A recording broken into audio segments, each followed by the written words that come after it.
Wayside School Gets a Little Stranger, Chapter 9. Something different about Miss Jules. The children returned from Christmas vacation. On each desk were 2 knitting needles and a hunk of yarn. Today we are going to learn how to knit, said Miss Jules. She showed the class how it was done. See, you stick this needle through here, then wrap this around this like this, stick this through this, pull this like this, and then you stick this here. Any questions? Everyone stared at her. Good, said Miss Jules. I want everybody to make socks. Okay, get started. Damien looked at his knitting needles. He didn't have a clue.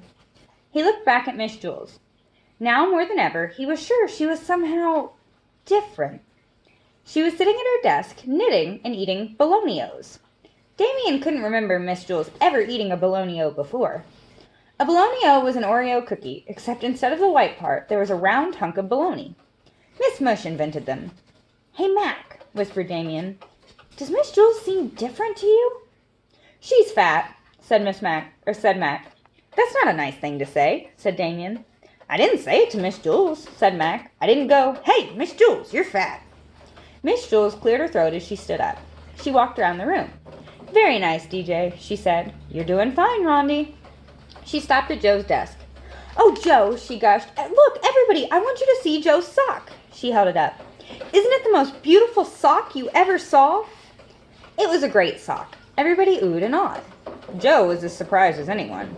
He didn't know he knew how to make socks, but the boy was born to knit. Miss Jules started to cry. I love this sock, she sobbed. Uh-oh, said Kathy. I think she's finally flipped out. I love you, Kathy, said Miss Jules. She looked around the room. I love all of you. She put her hand on Kathy's desk. I love this desk, she said. I love the blackboard. I love the clock on the wall. There was a ruler on the floor.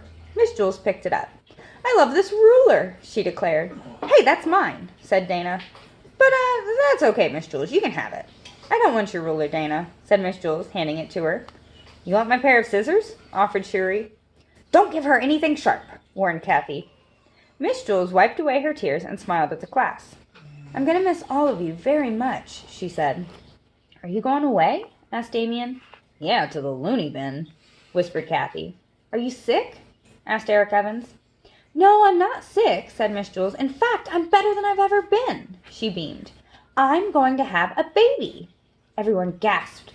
Damien couldn't believe it. He was so happy he jumped out of his seat and hugged Miss Jules. She was soon surrounded by all of her students, even Kathy wanting to hug her. Today's my last day here, Miss Jules told her students. My doctor doesn't want me walking up and down 30 flights of stairs every day. I wasn't even supposed to come today, but I just had to say goodbye. I thought you were getting fat, said Mac, but I didn't want to say anything.